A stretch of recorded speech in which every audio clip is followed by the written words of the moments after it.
Hey there, my name is Anthony Romano, and in this video I'm going to tell you why LISS cardio is the best type of cardio for fat loss on a ketogenic diet.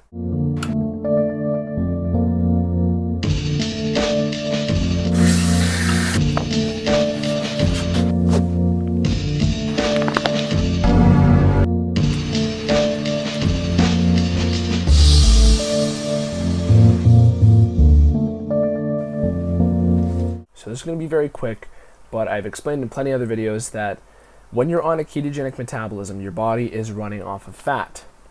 And when you're on a carb metabolism, you're on carbohydrates.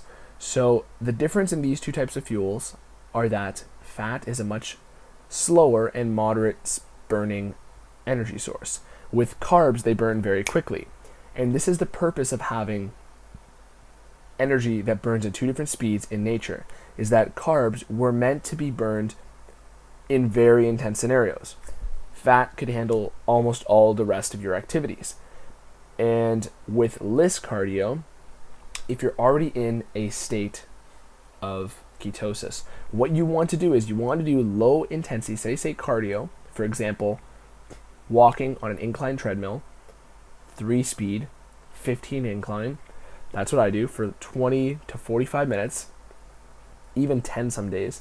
And what's going to happen is your body is already in the fat burning state, and you're going to give your body no reason to use this quicker burning fuel. So you see the people sprinting on these treadmills doing these crazy high intensity interval training exercises for fat loss.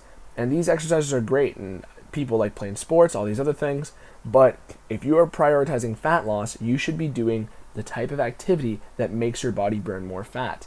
And this is going to be low intensity steady state. You're not going to instigate the use of carbohydrate energy by just walking on an incline.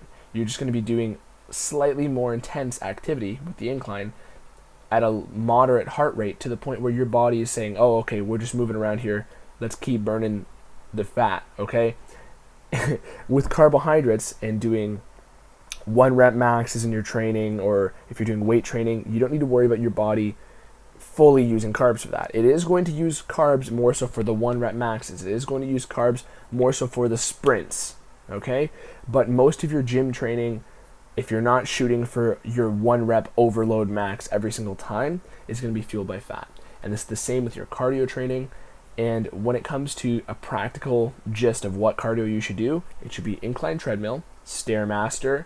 You could do a little bit of a stationary bike, but the things that use your full body weight would be better. So these would be things like Stairmaster, incline treadmill, elliptical machine, or any sort of, you could walk, you could hike, things in the real world.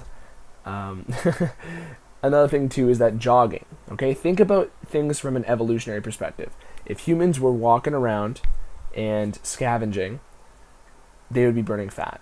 Their body's going to save that carbohydrate fuel for the time that a predator jumps out and you got to run away, okay? And when the cortisol spiked, when you're in a high stress situation, that is exactly when carbs are going to be recruited for energy. And just in case you were wondering where the carbs come from on a ketogenic diet, your body can produce them through the protein and greens that you're eating, so you don't need to worry about eating carbs. It's just that that's the source of where they're going to come from, and they're going to be stored, because that is the exact purpose of an emergency fuel. So, low intensity steady state cardio, throw on some Netflix, throw on an audiobook, throw on more of my YouTube videos, and go to a gym that has good Wi-Fi, or in your house. So those are the tips for low intensity steady state cardio, what types you should do, which ones are going to produce the maximum fat burn. And the general rule applies again of calories here, is that you're going to want to gauge how powerful the cardio was by the amount of calories you burned. So if you burn 200 calories, that's great, but you should know that most of that calorie burn is going to come from fat. So it all depends on the source of the energy that you just burned. And if you do this in a fasted state, that's going to be even more effective, okay? Because you don't want that fat that fueled your cardio to come from the large stick of butter or that you threw into your coffee. You know what I'm saying? There's nothing wrong with increasing your fats. It's just that if you do your cardio fasted, you're going to get extra fat burn, because the fat that fueled that activity is not going to come from your meal. It's going to come from the state of your body after you've digested and there's nothing in your stomach. Okay, so That's the gist of low intensity steady state cardio tips on keto. Thanks for watching. If you want a free training plan, free meal plan, both are in the description. Ask me some questions in the comments. And besides that, thank you for watching and join my 60-day keto transformation challenge. Peace.